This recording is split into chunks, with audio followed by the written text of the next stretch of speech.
लेकिन माटी में मिलने से पहले कुछ कर जाओ।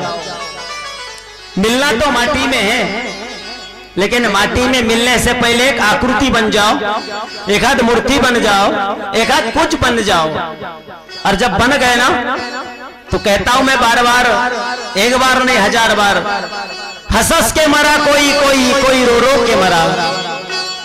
हंस के मरा कोई कोई, कोई रो रो के मरा। जिंदगी जी उसने जो कुछ होके मरा, जिंदगी जी उसने जो कुछ होके मरा। जीवन में आए हो तो कुछ ना कुछ कर जाओ। मधुवर कैटब पुरानों में मर गए, लेकिन आज भी मधुवर कैटब जिंदा है। संभल जाओ, संभलने का वक्त है। आज हम उस ज्ञान की सीढ़ी की ओर चल रहे हैं।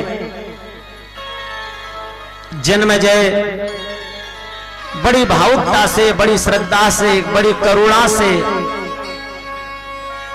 उन देवी महिमा को श्रवण कर रहे हैं। और वेदाव्यास जी महाराज अपने वाणी से जन्मजय को कथा श्रवण करा रहे हैं। जन्मजय बार बार कह रहे हैं, गुरुदेव उस प्रायश्चित की अग्नि से यदि मुझे ज्ञान की प्राप्ति हुई तो अपना कल्याण कर लेना चाहिए। कब कर लेना चाहिए? जब समय है तब। और समय यदि निकल गया तो फिर पछताने के अलावा कुछ बचता नहीं है। और गलतियां हर किसी इंसान से होती है, हर किसी से गलती होती। यदि गलती होने पर यदि ज्ञान हो जाए, जैसे एक नन्हा बालक, छोटा सा बालक घर में होता है, वो बालक बार बार उस घर में एक दीपक रखा होता है। दीपक की लो को देखता है कि ये कोई मिठाई है, ये कोई चॉकलेट है। वो दीपक की लो की ओर जाता है, अंगार की ओर जाता है, बार बार जाता है। हम रोकने का प्रयास करते हैं, लेकिन वो बार बार, वो नन्हा बालक को, वो नन्हा शिशु बार बार जाता है। आप रोकने का प्रयास करते हो, आपकी नजर झुका करके वो बालक को उस दीपक की लो की ओर चला जाता है। क्यों जाता है? कि ये कुछ मिठाई है, ये कुछ लड्डू है, ये कुछ तो भी खाने की वस्तु है। और न जाने कैसे आपकी नजर झुका करके वो बालक को दीपक की लो के पास जाता है, और उसको जैसे ही पकड़ना चाहता है तो दीपक की लो उसे जला देती है। उसे ज्ञान आता है कि संसारी की मेरी माता मुझे क्यों रोक रही थी, कि बेटा ये आग है, आग ये जला देगी। लेकिन मैंने अपने माँ की बात नहीं मानी और मैं प्रयास करने लगा, लेकिन नजर झुका करके, ध्यान से सुनना बंधु, ओ मेरे प्यारे बंधु, अरे आप तो मेरे ही हो, आप तो मेरे ही हो, और मैं तुम्हारा ही हूं। और आप लोगों के लिए मैंने आज कलेक्टर महोदय से, दीवा एसपी सर से मिलने का प्रयास किया। आज मैं मिल के भी आया हूं। क्यों मैंने अपने गांव में बुलाने के लिए इच्छा रखी जानते हो? वो भी आपके जैसे ही थे किसी गांव में। मैं किसी से मिलने के लिए भी कभी पीछे नहीं रहता। अच्छे काम के लिए कभी पीछे मत रहो। मुंह छुपाते हो जो गलत काम करते हैं, अच्छे काम करते हो डंके की चोट पर कहीं पर भी जाके खड़े हो जाओ। आज हम फैजल सर से मिलके आए, बात रखी हमने अपनी, हमें हमारे गांव में चाहिए। मुझे पूछा क्यों चाहिए? मैंने कहा मेरे गांव के बच्चे आपके जैसे बनना चाहते हैं, और मैं अपने गांव के बच्चों को आप जैसा बना हुआ देखना चाहता हूं, इसलिए मैं अपने गांव में बुलाना चाहता हूं। ये बात मैंने रखी थी, इससे पहले भी गया था। आज कलेक्टर है महिला महोदय, समय नहीं दे रही थी मिलने का, उनके जो थे ना समय नहीं, लेकिन हमने कहा मिलना है, हम मिलेंगे। जब मिलने के लिए गए तो खड़े खड़े हमने बात की, लेकिन जब हमने अपनी बात रखी कि हम ये देवी पुराण क्यों कर रहे हैं, बेटी बचाओ बेटी पढ़ाओ, तो बोले इसमें हम क्या करेंगे, इसमें मेरा क्या सहयोग। मैंने कहा मैडम जी आपसे पैसे मांगने नहीं आया हूं, आपने चाहा होगा कि ये मांगने आए होंगे, ये नंद किशोर मांगने वाला नहीं है। तो क्या कहा, तो क्या किस लिए आए हो? मैंने कहा आप एक महिला है, एक नारी है, और हमारे गोंदिया जिले का सौभाग्य है, मेरे बेरडी पार का सौभाग्य है कि मेरे गांव में देवी पुराण है और आप एक नारी है। मेरे गांव की बच्चियों को आपके जैसा होते हुए देखना चाहता हूं। मेरे गांव और मेरे क्षेत्र की ऐसी लड़की को आपके जैसी कलेक्टर बनी हुई मैं अपने आंखों से देखना चाहता हूं। इसलिए बेरडी पार में बुलाने की इच्छा रखता हूं और मैं आपको निमंत्रण देने के लिए मैं स्वयं आया हूं। ये बात जब मैंने रखी, टेक यूर सीट, क्या मिल गई? सीट मिल गई। ध्यान से सुनना, जो नहीं कर पाए मां बाप अपने बच्चों के लिए, बेटे के लिए, बेटी के लिए क्या नहीं करते। जिस दिन सुन लेते हैं बेटी का जन्म हुआ है, ओ मेरे प्यारे बेटियों, बच्चियों, बहनों, भाइयों, अपना सुख, अपना ऐश्वर्य छोड़ देते हैं और तुम्हारे पीछे जी जान एक लगा देते हैं। स्वयं फटे पुराने कपड़े पहनते हैं। जब दिवाली का समय आता है, पत्नी कहती है मुझे सुंदर साड़ी चाहिए, पत्नी के लिए सुंदर साड़ी आ जाती है। बच्चे चाहते हैं कि मुझे फटाके चाहिए, बच्चों के लिए फटाके आ जाते हैं। लेकिन वो पिताजी अपने पैर की फटी पुरानी चप्पल को नई चप्पल तक नहीं ले सकता है। ये तुम्हारे लिए, तुम्हारे सुख के लिए, तुम्हारे ऐश्वर्य के लिए वो पिताजी अपने लिए चप्पल फटी वाली पहन करके अपने जीवन को, लेकिन पत्नी के लिए साड़ी ले देता है। सच्चाई उजागर कर रहा हूं, ध्यान से सुनना। कथा तो बहुत है, मैं चाहूं तो 1 साल तक आपको कथा नहीं सुना सकता, लेकिन समय मिला है मुझे। बेटी बचाओ, बेटी पढ़ाओ। मां बाप अपने बच्चों में वो सपना देखते हैं। क्या सपना देखते हैं? कि बेटा मैं तो नहीं बन सका, जो मैं चाह रहा था वो मैं तो, अरे बोलते क्यों नहीं? अरे आप मेरे ही हो, अपने ही हो, मेरे जैसे ही हो। जिस समय बन जाओगे ना, उस समय समझूंगा मेरे झोली में मेरी दक्षिणा आ गई। मुझे न तुम्हारी ओट चाहिए न नोट चाहिए। जिस दिन मेरा दक्षिणा संकल्प पूरा होगा, जिस दिन आप लोग ये मैं सपना देखा हूं और जिस दिन आप जाते नजर आओगे, मैं कहूंगा मेरे गांव का बच्चा है, और आप कहोगे कि हमने देवी पुराण में सुने थे, आज हमने संकल्प किया वैसा बनने का और ऐसा बनकर दिखाया। उस दिन मेरे झोली में आपका दक्षिणा आ जाएगा, बिल्कुल दक्षिणा आ जाएगा।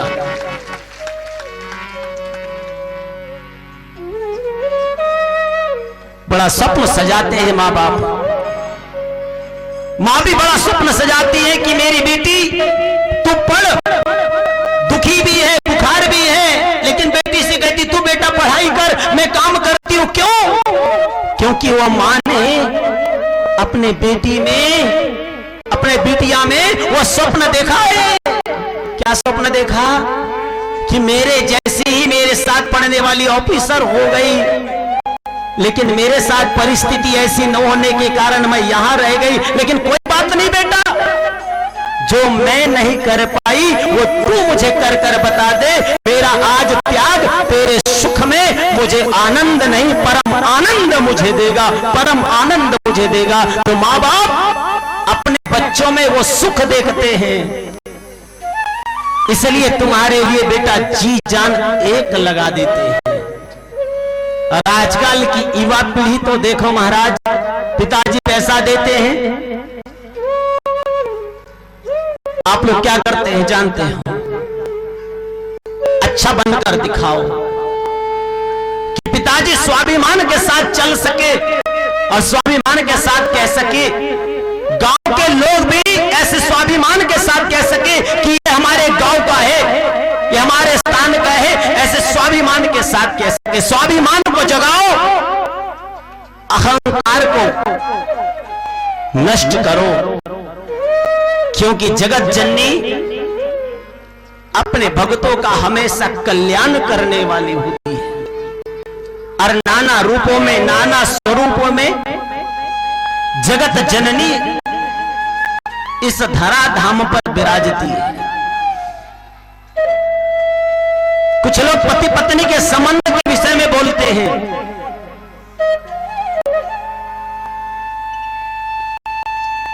लोग चाहते कि पत्नी मिले, लोग चाहते हैं मां मिले, लेकिन बेटी न मिले। बंधुओं, अगर बेटी न हो तो फिर मां आवेगी कहां से?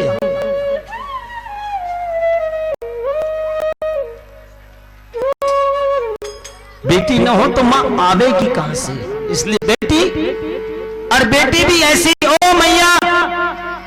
अब बेटी का मतलब ऐसा बेटी न सुनना जो संस्कारवान बेटी हो, राधा के जैसे, रुक्मणी के जैसे, सीता के जैसे, सावित्री के जैसे। ऐसी बेटी यदि उस कुल में आ गई तो वो मां का कोख, मां का जो है ना, एकदम मां भी एकदम गर्व हो जाती। क्यों? क्योंकि बंधुओं, जननी और जन्मभूमि एक ही बार मिलती है।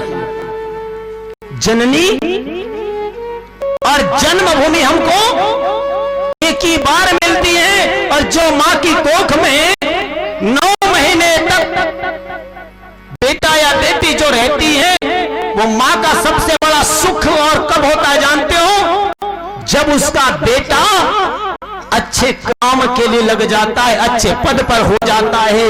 और बाबा संत शिरोमणि इस बात को मानस में कहते हैं क्या?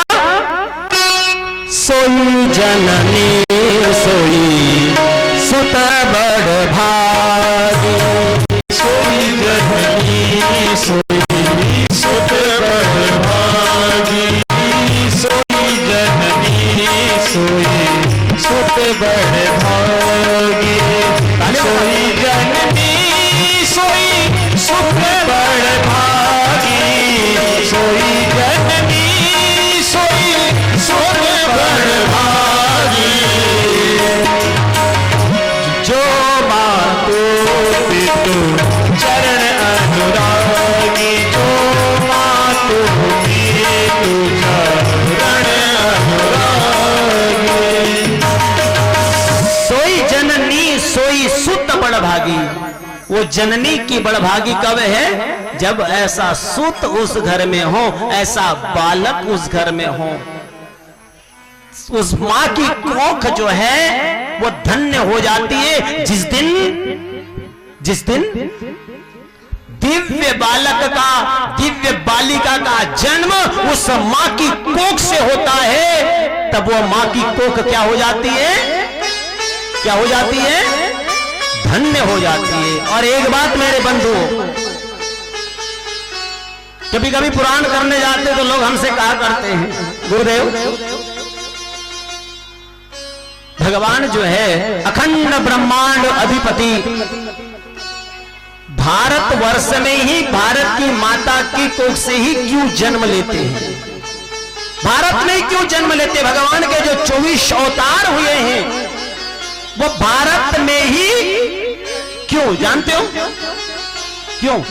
अन्य इसमें नहीं है, अन्य इसमें है ही नहीं। उसका कारण बताओ, ध्यान से सुनो मेरी माताओं, ओ मेरे प्यारे बच्चों। कोई भी वस्तु यदि ऊपर फेंको तो कहां गिरती है? नीचे। कोई भी वस्तु यदि ऊपर फेंको तो गिरती कहां है? नीचे गिरती है। कारण क्या है? कारण क्या है? कारण क्या है? ओ साइंस के विद्यार्थियों, कारण क्या? ऊपर फेंकने वाली वस्तु नीचे क्यों आती है? क्योंकि पृथ्वी का गुरुत्वाकर्षण बल अपने ओर, बोलो ना जोर से, खींच लेता है। तो ऊपर जाने वाली वस्तु नीचे आती है। तो ब्रह्मांड का अधिपति, ब्रह्मांड का नायक इस पृथ्वी पर खींचकर कैसे आता है? एक मां के कारण।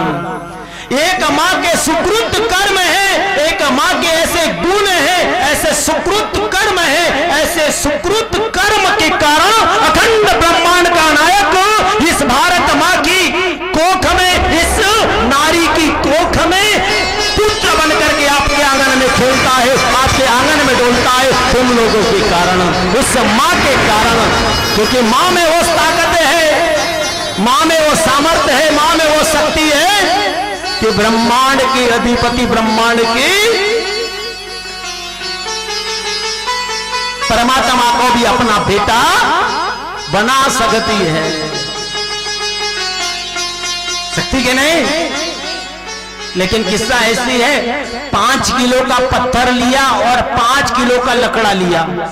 तुरकर जी 5 किलो 10 किलो का पत्थर लिया और 10 किलो का लकड़ा लिया, और दोनों को जाकर के पानी में फेंक दिया।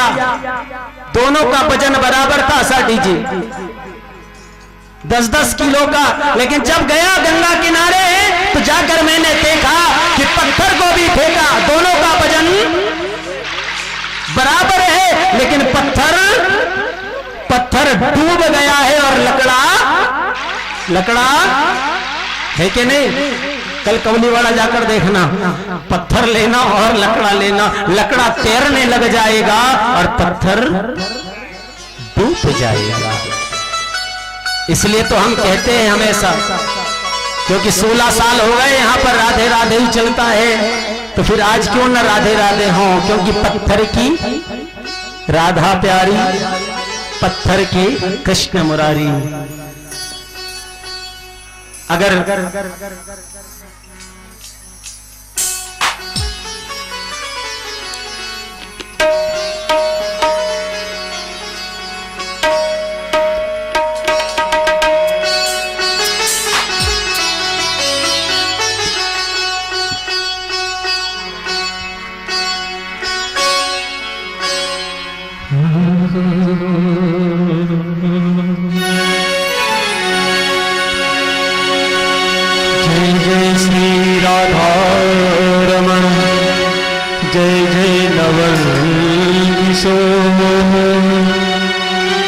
जय गोपी चित चोर प्रभु, जय जय माखन चोर। राधा मेरी स्वामी मैं, राधे जुगदास, जन्म जन्म मोह दीजियो श्री वृंदावन वास।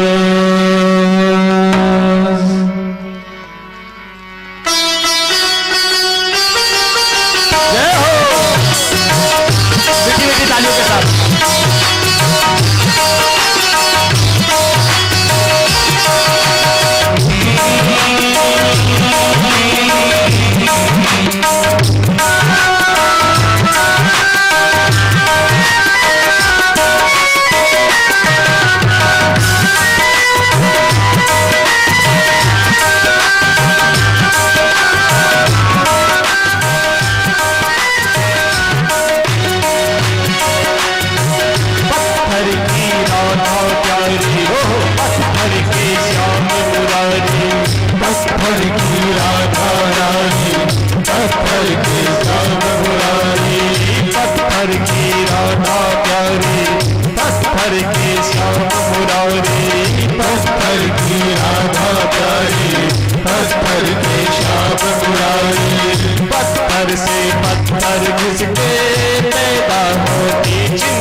जयकारा शेरा वाली का बोल, सच्चे दरबार की।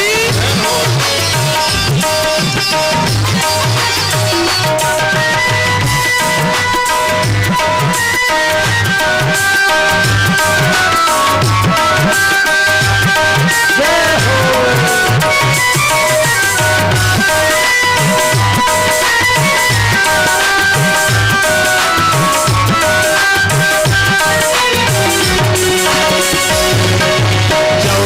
10 वनवास को भेजा राम लखन दोनों को पत्थर सीने पे रख दशरथ ने पत्थर सीने पे रख दशरथ ने पत्थर सीने पे रख दशरथ ने पत्थर सीने पे रख दशरथ ने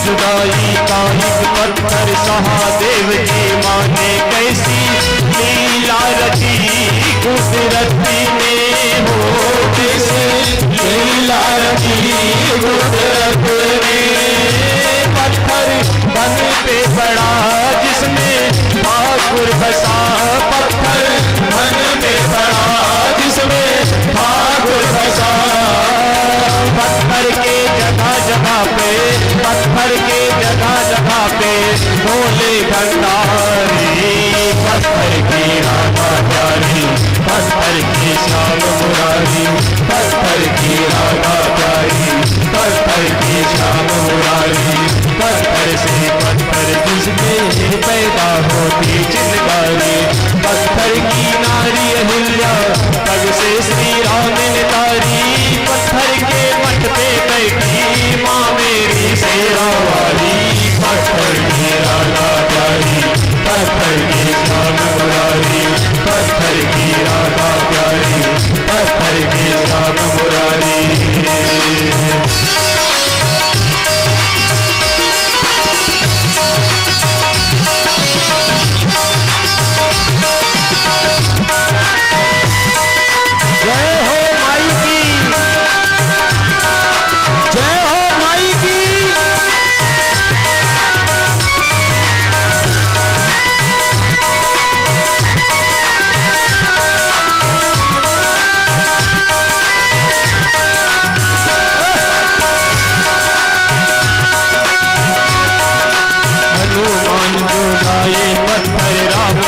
सीने पर पत्थर पानी बीच बहाए पत्थर पानी बीच बहाए पत्थर पानी बीच बहाए बह गए पानी के पत्थर देखा जब सेना ने मेरे राम प्रभु हर साए मेरे राम प्रभु हर साए मेरे राम प्रभु हर साए मेरे राम प्रभु हर साए से तू बांध बना पानी पत्थर तरा से तू बांध बना पत्थर पानी तरा पत्थर के जगह जगह पे पत्थर के जगह जगह पे भोले भंडारी पत्थर की राधा प्यारी पत्थर की श्याम मुरारी पत्थर की राधा प्यारी पत्थर की श्याम मुरारी पत्थर से पत्थर जिसके पैदा होती चिंगारी पत्थर की नारी अहिल्या पर से श्री राम ने तारी पत्थर के मन में बैठी माँ मेरी शेरा वाली पत्थर की राधा प्यारी पत्थर की श्याम मुरारी पत्थर की राधा प्यारी पत्थर की श्याम मुरारी पत्थर की राधा प्यारी पत्थर की श्याम मुरारी पत्थर की राधा प्यारी पत्थर की श्याम मुरारी पत्थर से पत्थर कुछ पैदा होती चिंगारी पत्थर से राधा प्यारी पत्थर की श्याम मुरारी पत्थर की राधा प्यारी पत्थर की श्याम मुरारी पत्थर की राधा प्यारी पत्थर की श्याम मुरारी बोली राधा रानी की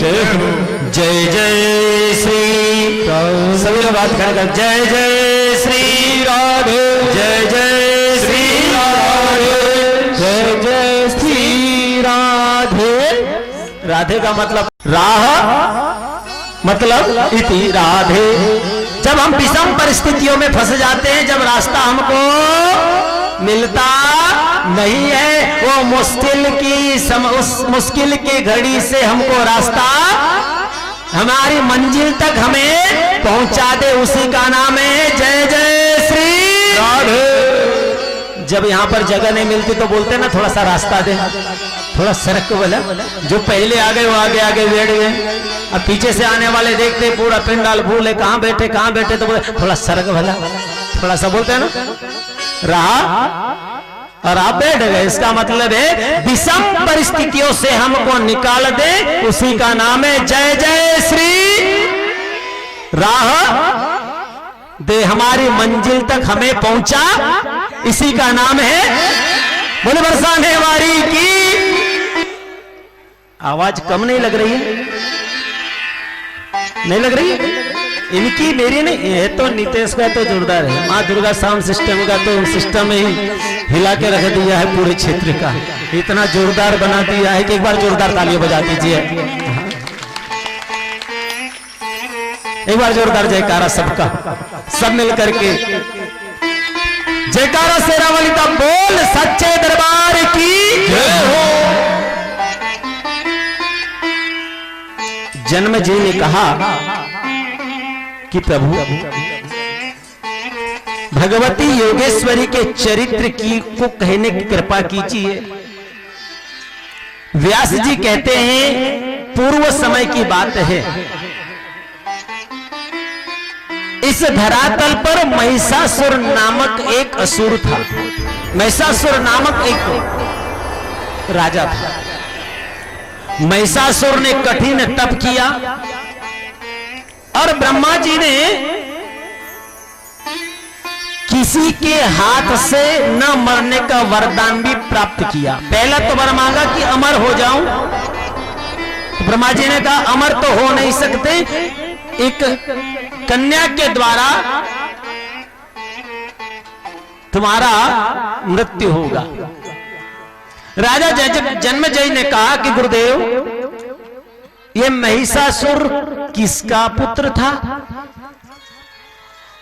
और उस महाबली दैत्य की उत्पत्ति कैसे हुई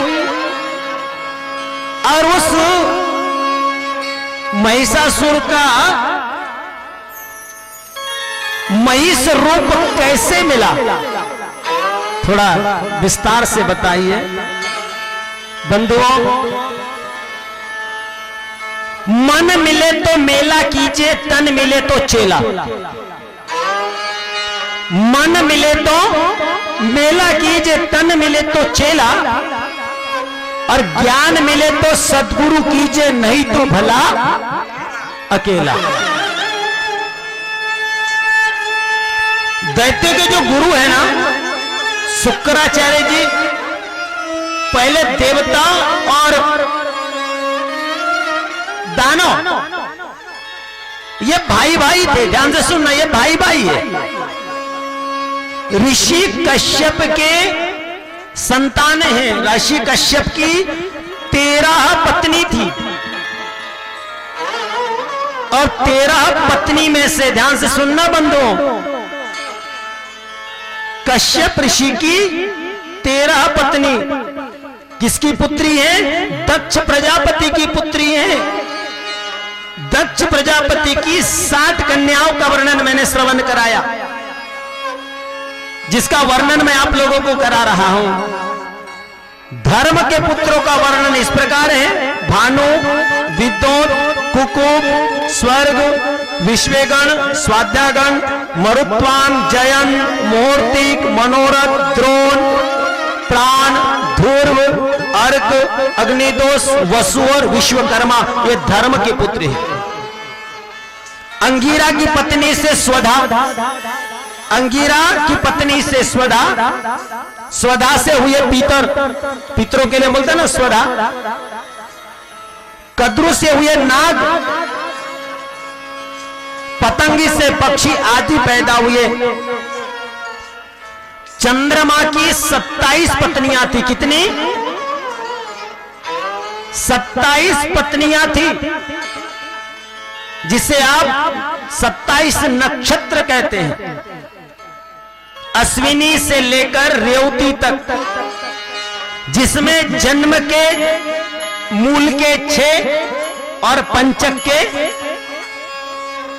5, ये 27 नक्षत्र माने जाते। ये चंद्रमा की पत्नियां मानो। 27 पत्नियों में से किसी को संतान नहीं है। शिव पुराण में मैंने कथा श्रवण कराई है, क्योंकि चंद्रमा 27 पत्नियों में से सबसे ज्यादा रोहिणी को ही प्रेम करते थे। और रोहिणी जाकर के पिताजी को कह दिया, पिताजी ये मेरे साथ अन्याय कर रहे हैं। दक्ष ने आकर समझाया, लेकिन चंद्रमा ने बात नहीं मानी। दक्ष ने जाकर के चंद्रमा को श्राप दिया कि तुम क्षीण हो जाओ, तुम जाकर क्षीण हो जाओ। राम से चंद्रमा क्षीण हो गए। चंद्रमा प्रायश्चित की अग्नि में जलने लगे और जल करके चंद्रमा ने भगवान शिव जी का ध्यान किया, शिव जी की उपासना करी। जानते हो, शिव जी प्रसन्न हो गए। शिव जी ने कहा कि श्राप जो लगा है वो से भोगना है। एक बार क्या हुआ, ट्रेन में जा रहे थे, ट्रेन में जा रहे थे तो एक संत जी बाजू में बैठे हुए थे। सीट में बड़ी भीड़ चल रही थी। ट्रेन में चल रहे थे। आज वो साले कस्सा वाले ना ट्रेन से आए ना तो बता रहे थे बड़ी भीड़ चल रही थी, बड़ा हम गोंदिया में उतर गए जी के। काय के कारण? भीड़ के कारण। मैंने कहा अच्छा है। तो क्या हुआ, भीड़ बहुत थी और कुछ लड़के लोग थे, वो संत बाबा जी को देख करके ठिठोली कर रहे थे। ए बाबा जी थोड़ी सी जगह दो ना, ए बाबा जी थोड़ी सी जगह दो ना। तो कुछ लड़के लोग थे, युवा ताकतवर, तो बूढ़े से संत को कह रहे थे, मजा ले रहे थे उसके। ए थोड़ा सा सरक सरक बाजू। अरे मैं पहले बैठा हूं और मैं बूढ़ा हूं, मैं बूढ़ा हूं। मुझे आप तो जवान हो लेकिन आप बूढ़े हो, मैं बूढ़ा हूं, मुझे बैठने दो। तो मजा ले रहे थे, मजा ले रहे थे। बाबा जी चिढ़ गए, बाबा जी चिढ़ गए। अरे बच्चों बोले ज्यादा मत छेड़ो, मैं तो एक श्राप दे दूंगा। ज्यादा छेड़ने लगे तो कहने लगे, बाबा जी क्या कहने लगे, संत जी कहने लगे, मैं तुमको श्राप दे दूंगा। बाजू में एक बाबा जी बैठा था। काई की है, काई की है, कौन सी वाली है? बाजू में बैठने वाला ने क्या सुना, मैं शराब दे दूंगा। तो बाजू वाला था, दे दो दे दो दे दो, लाइन में मैं भी हूं, दे दो। संत जी कह रहे थे मैं शराब दे दूंगा। बाजू वाला बैठने वाला सुना, मैं शराब दे दूंगा। बोले ये शराब दे दूंगा बोलता है, ये लड़के लोगों की काम की नहीं। बोले बाबा जी मेरे को दे दो, मैं पी लूंगा। धन्य बोल रहे थे श्राप दूंगा। बाजू में पीने वाले को पीने वाला तो अच्छा लगेगा ना, है ना? तो कभी भी ऐसी मजा मत लो। जरूरतमंद यदि कोई है तो पहले उसको बैठने दो, और उसके अंतःकरण की जो दुआएं तुम्हें मिलेगी वो कह नहीं सकता कि कहां काम आएगी, क्योंकि हम दया करते हैं। किसी ने कहा गुरुजी हमने इतना दया किया, क्या बताए हमको कुछ नहीं मिला। लेकिन दया का उल्टा करो। अरे बच्चों याद, दया का उल्टा करो। अगर आपने किसी अनाथ पर दया कर दी, किसी वृद्ध पर दया कर दी, जब भी वो ऐसे समय याद आएगा, ऐसा प्रसंग याद आएगा कि तुमको वो उसी समय याद कर लेगा। दया करो, वो जरूर तुमको याद करेगा।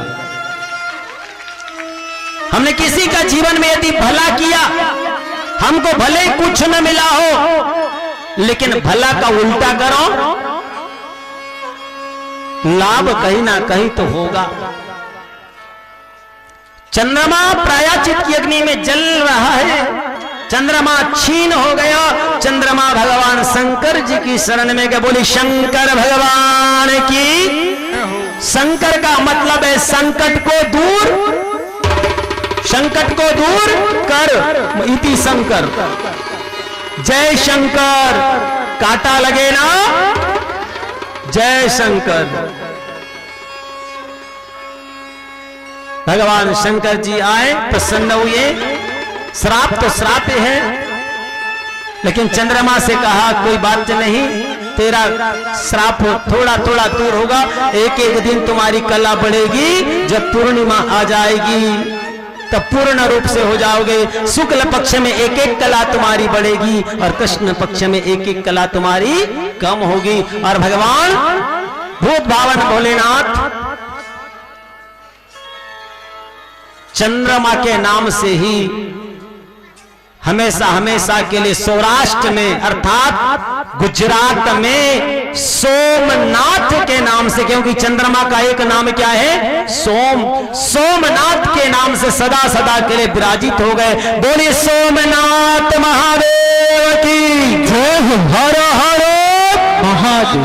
काल हर, कष्ट हर, दुख हर, दारिद्र हर। बोले शंकर भगवान की जय।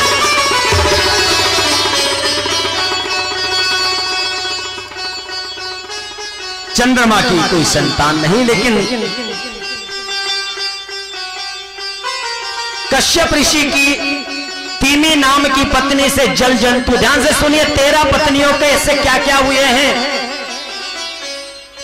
तीमी नाम की पत्नी से जल जंतु, शर्मा नाम की पत्नी से नाखूने वाला पशु, सुरभि से खुरों वाला पशु, तामरा से पक्षी, मुनि से अप्सराएं, क्रोध वर्षा से सर्प, ईला कश्यप ऋषि की पत्नी है जिससे वृक्ष हुए हैं।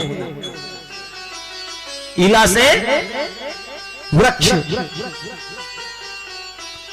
सुरमा से राक्षस, अनिष्टा से गंधर्व, काष्ठा से घोड़े और धनु से हुए दानव। कश्यप ऋषि की पत्नी है धनु और धनु से हुए हैं ये दानव। कौन कौन? रंभ और करंभ। कश्यप ऋषि की पत्नी धनु, धनु से हुए हैं दो दानव जिनका नाम है रंभ और करंभ।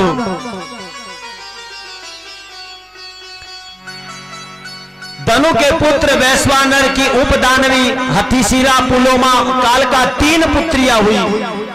इन 3 पुत्रियों में पुलोमा और कालका से 60,000 दानव पैदा हुए। उन्हीं में विप्रचित सिंहिका पत्नी से केतु, सिंहिका राहु और केतु जो है कहते हैं ना, राहु और केतु का पहला नाम था स्वर्ण भानु। क्या नाम था? स्वर्ण भानु। देवताओं की पंगत में जाकर बैठ गया। एक कथा भागवत में भी आती, शिव पुराण में भी आती, देवी पुराण में भी है। देवताओं की पंगत में जाकर बैठ गया, अमृत पान कर लिया।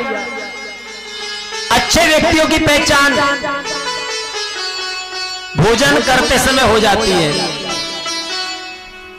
भोजन करते समय उसके घर की पहचान हो जाती है, बोलते समय उसकी ज्ञान की पहचान, चलते समय उसके चरित्र की पहचान हो जाती है, उसके चाल से उसके चरित्र की पहचान हो जाती है, और उसके नेत्र से उसकी चंचलता की पहचान। अरे बोलते क्यों नहीं? भोजन करते समय भोजन करते समय बराबर पहचान हो जाती है कि ये भोजन करने वाला असुर है, देव है या दानव है। हम इतना भोजन इतना कमाते काहे के लिए? जीने के लिए, उदर निर्वाह के लिए। कम से कम बंधुओं, भोजन करते समय शांति के साथ भोजन करो। इतने उठा-पटा करते हो काहे के लिए? और कोई व्यक्ति किसी से संतुष्ट होता ही नहीं, लेकिन भोजन जब कर लेता है अपने आप संतुष्ट होता है, कहता है नहीं जी अब हो गया संतुष्टाम पूर्णम। क्या कहते हैं? पूर्णम। भोजन से ही मनुष्य संतुष्ट होता है। और जिसने 2 समय का भोजन, जो भोजन यदि समय समय पर यदि सही नहीं किया तो उसका कमाना ही बेकार है। मैं बोलता हूं, कई जोड़ जोड़ करके मेरा बेटा ला हो ना बेटी ला हो, जोड़ जोड़ के रखते हो, पीठ को भी नहीं खाते हो। अरे स्वयं खा लो, स्वयं तृप्त हो जाओ, और जो कुछ बच गया वो तुम्हारे इसका। जब कुछ लेकर नहीं आए थे तब भी तुम्हारे पास है, चले जाओगे तो भी तू उनके पास रहेगा। अपने आत्मा को दुखा करके कोई काम मत करो, संतुष्ट हो जाओ पूर्ण रूपेण। और हुआ ये,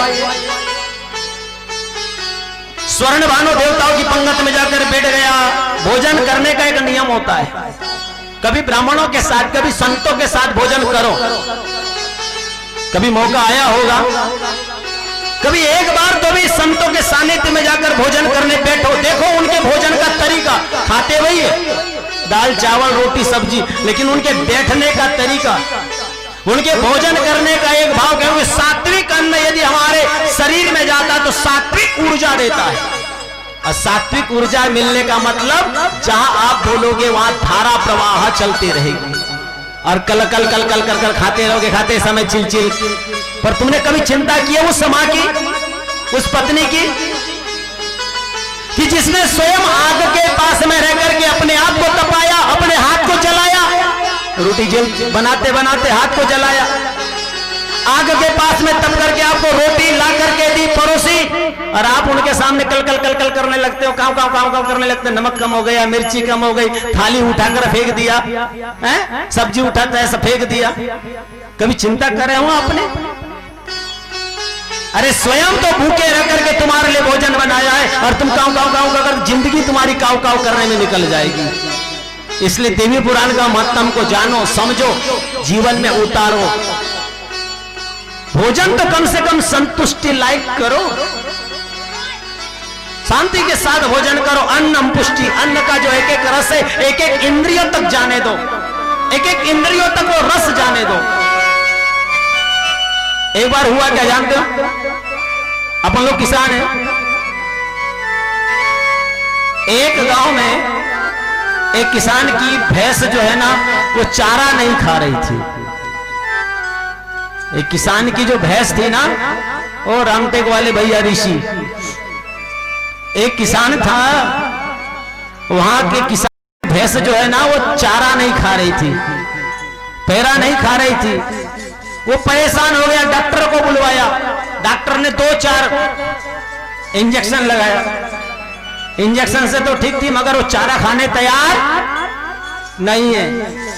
बहुत सारे लोग ज्ञानचंद आए, ज्ञान दिया अपना अपना, ये चारा नहीं खा रही, चारा नहीं खा रही, चारा नहीं खा रही है, पैरा नहीं खा रही थी, वो एक भैंस थी, बहुत मारा चारा नहीं खा रही करके। अरे खाना मैं दे रहा हूं खाना, लेकिन वो भैंस को आदत थी हरा वाला खाने की। अब वो दिखाई दे रहा था पीला पीला, अब वो आदत थी खाने का, हरा वाला कलर वाला खाने की आदत थी, दिख रहा था पीला पीला, इसलिए नहीं खा रही थी। एक ज्ञानचंद आया, अरे भैया बोले एक काम कर, तेरी भैंस को आदत है हरा हरा खाने की, तो हरा वाला चश्मा लेके आ, भैंसी को पहना दे, उसको जब हरा हरा दिखेगा तो खुद ही हरा वाला चारा समझ करके खा लेगी, वो चारा भी चला जाएगा और तेरा काम वही जगत जननी मैया की। अरे कभी कभी ना थोड़ा अच्छा लगे तो ऐसे थोड़ी ना ताली बजा दिया करना, तो मेरे को भी लगेगा कि कम से कम हाँ ठीक है, ये आपके लिए तो ये है।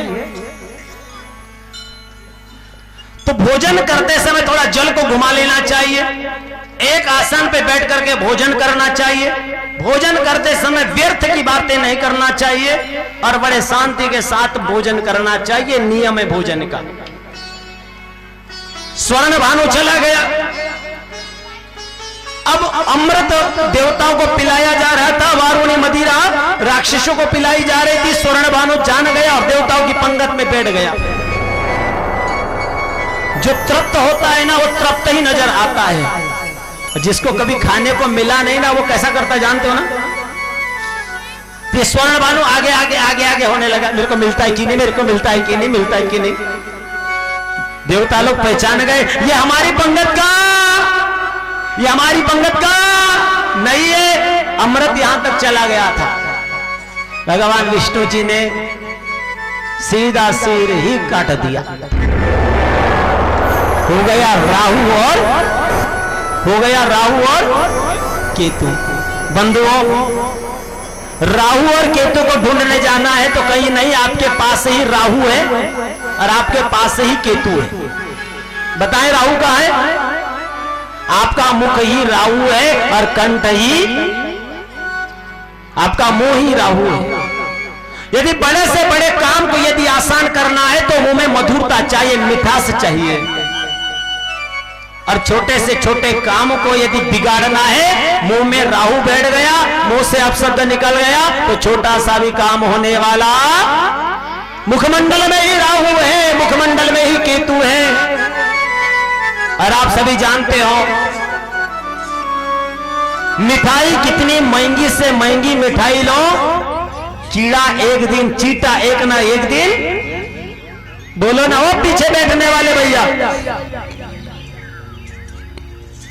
हाँ मुझे दिखाई दे रहे हो आप लोग। मिठाई कितनी से कितनी महंगी क्यों ना हो, चीटा लगने वाला ही है।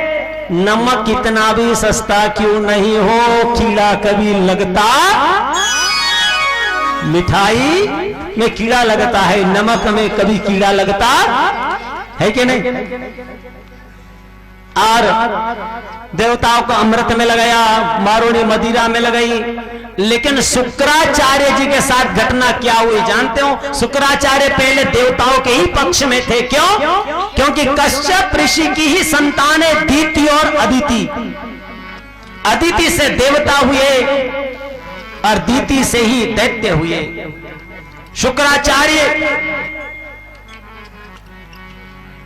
शुक्राचार्य जी महाराज जो है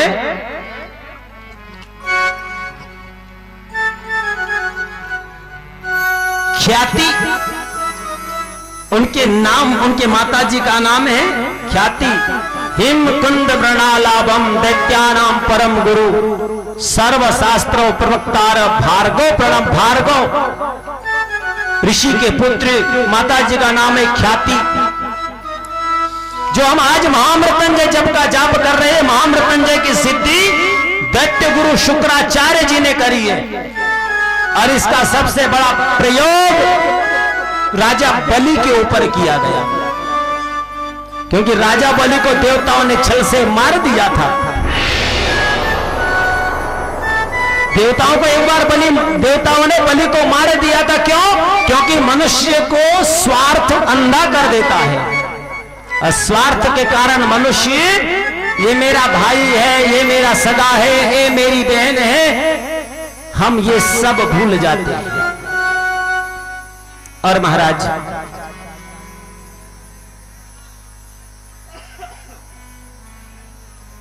भृगु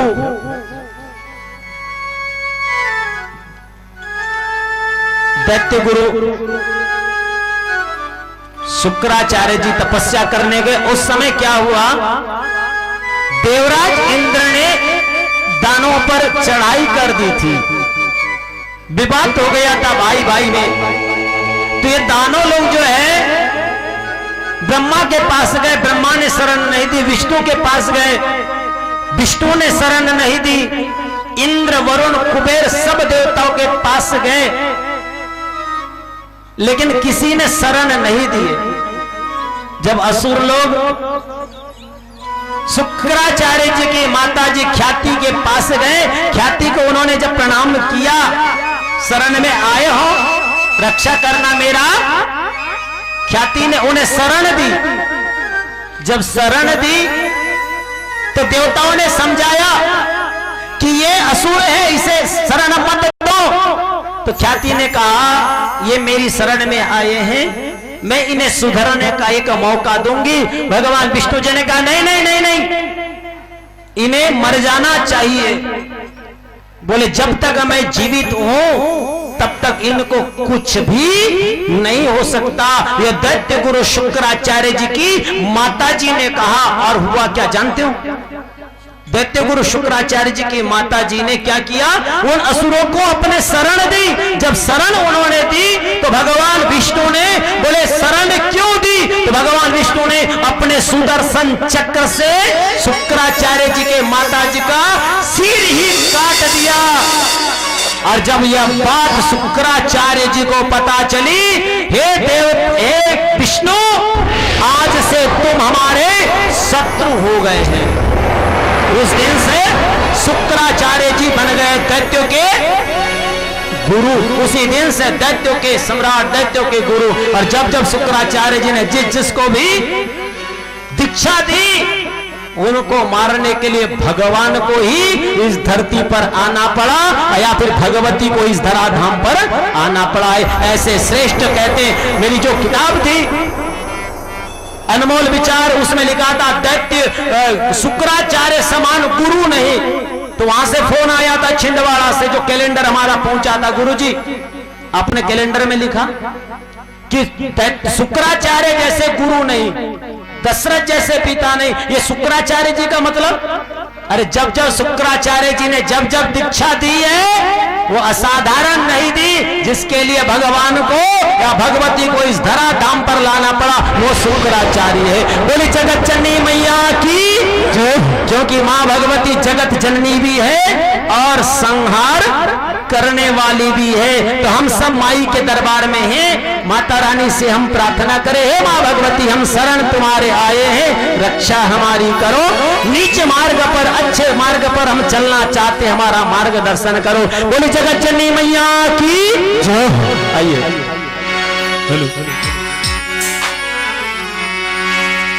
और दिल में तुम्हारे नाम की, वो दिल में तुम्हारे नाम की जरा ज्योति जला के दे। आएगी आएगी आएगी शेरा वाली माँ, शेरा वाली माँ से बुला के दे। वो दिल में तुम्हारे नाम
हमारे साथ ऐसा घात करते हो? क्यों हमारे साथ ऐसा घात करते हो? हम लोग भजन गा रहे हैं, आप लोग मिलकर बात करते हो और हाथों की बिकी हुई गालियों की सेवा लेते हुए क्या कहना है?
आज देवी जी का साक्षात दर्शन करने वाले आप लोग, वो दर्शन करने वाले हैं जो बड़े बड़े देवताओं को भी नसीब नहीं होता है। बड़े बड़े ऋषि जिसकी ध्यान लगा करके साधना करते, वो दर्शन आज आपको होने वाला है। जागृत रहो, जागते रहो, सोना नहीं। हाँ, नहीं तो सोने वाले क्या होते जानते हो ना? हाँ, जगा देना भैया, सोना नहीं करके, क्योंकि सोने वाले क्या होते हैं? क्या होते हैं? और बाजू में बैठने वाले कौन होते हैं? तो आप चाहोगे सपेरा बनना चाहोगे क्या? फिर एक बार जोरदार जयकारा। सो रहे हो क्या? फिर आवाज नहीं आ रही ना? जाग रहे हो ना? चलो जो सो रहे हाथ खड़ा करो।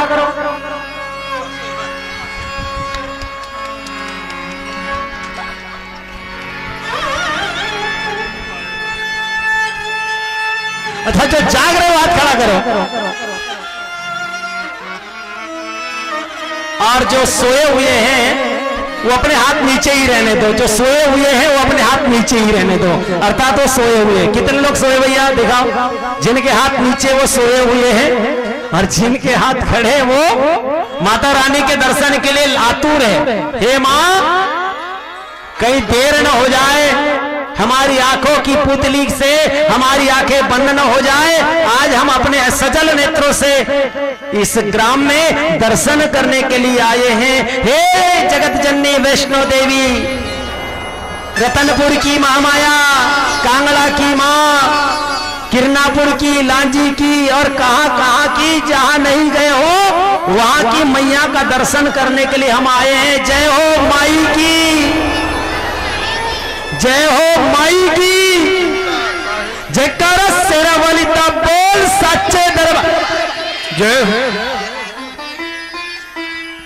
चले महाराज कश्यप ऋषि की पत्नी धनु से हुए दानव, जग प्रसिद्ध दो पुत्र रंभ और करम्ब।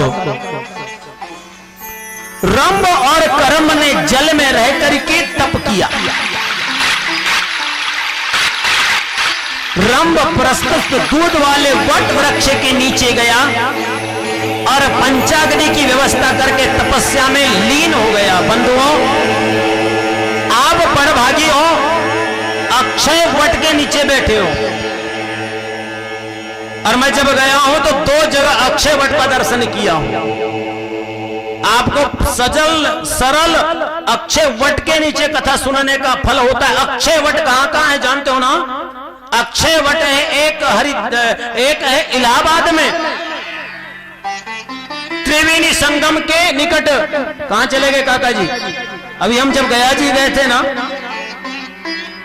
मां गंगा और यमुना और मां सरस्वती के बीच अक्षय वट है। और एक अक्षय वट है गया जी में। कहां पर? गया जी में। क्योंकि गया जी जब जाते हैं तो 3 जगह पिंड होते हैं। एक होता है फाल्गु में, सीता कुंड के पास। दूसरा पिंड होता है प्रेतशिला में, और तीसरा जो अंतिम पिंड होता है वो अक्षय वट में। और हम अक्षय वट के नीचे कथा श्रवण कर रहे हैं, बाजू में ही अक्षय वट है। बाजू में अब दर्शन करेंगे तो ये जो वट की जो छाया है ये वट वृक्ष है, अक्षय वट। अक्षय वट और अक्षय तृतीया जिसकी कभी क्षय नहीं होती, उस दिन कुंभ होता है। कुंभ माने कलश। काय का कलश होता है? माटी का कलश होता है, उसे कहते कुंभ। जब तृप्त के लिए कलशा अक्षय तृतीया के दिन, जिसका कभी क्षय नहीं होता है। अगर आध्यात्म दृष्टि पर बोलूं ना तो वास्तव में ऐसा लगता है कि कौन सी कथा सुना दो और कौन सी नहीं, लेकिन समय में भी बंधा हूं, क्योंकि कलेक्टर साहब का आदेश है कि समय को भी देखना है, जनता को भी देखना है और माताओं को भी देखना है, क्योंकि सवेरे उठ करके खेत में भी जाना है, क्योंकि धन संपत्ति हमारी खेत में रखी हुई है, छोड़ दिए हैं अभी 6 बजे से लेकर 12 बजे तक के लिए। और क्या कहते हैं पप्पू, ये लोग जानते हो, बेड़ी बार की माताएं जो आजू बाजू के लोग हैं, ये 7 दिन के लिए क्या कहते हैं जानते हो? क्या कहते हो? खेत में लाखों की धन संपत्ति पड़ी है। अरे पड़ी है तो पढ़ने दो। क्यों? क्योंकि ये लोग कहती है तेरे भरोसे मेरी गाड़ी, तू जाने तेरा काम जाने। क्या कहते हैं? जिंदगी भर मैंने काम की संसारियों के लिए, अरे सप्ताह का समय मिलता है बेड़ी बार के लिए, फिर क्यों ना सप्ताह हो जाए। क्या कहती है? तेरे भरोसे मेरी गाड़ी, तू जाने तेरा काम जाने। तेरे भरोसे मेरी गाड़ी, तू जाने तेरा काम जाने। तेरे भरोसे मेरी गाड़ी, तू जाने तेरा काम जाने। काम जाने तेरा काम जाने, मेरे काम जाने तेरा काम जाने। काम जाने तेरा काम जाने, मेरे काम जाने तेरा काम जाने। काम जाने तेरा काम जाने, मेरे काम जाने तेरा काम जाने। काम जाने तेरा काम जाने, मेरे काम जाने तेरा काम जाने। मेरे भरोसे मेरी गाड़ी, तू जाने तेरा काम जाने। मेरे भरोसे मेरी गाड़ी, तू जाने तेरा काम जाने। मेरे भरोसे मेरी गाड़ी, तू जाने तेरा काम जाने। मेरे भरोसे मेरी गाड़ी, तू जाने तेरा काम जाने। बोले जगत जननी मैया की। राम और कर्म ने तपस्या करी, दोनों दैत्य की स्थिति का पता लगने पर इंद्र के मन में ईर्षा आ गई। मनुष्य का सबसे बड़ा शत्रु है ईर्षा। मेरी एक टांग टूटे तो टूटे, लेकिन पड़ोसी की दोनों टूटना चाहिए। मेरी एक आंख फूटे तो फूटे, लेकिन पड़ोसी की दोनों। बोलते क्यों नहीं? मेरा एक हाथ टूटे तो टूटे, लेकिन पड़ोसी के दोनों हाथ टूटना चाहिए। ईर्षा सबसे बड़ा शत्रु है, ईर्षा सबसे बड़ा शत्रु। ईर्षा के कारण देवता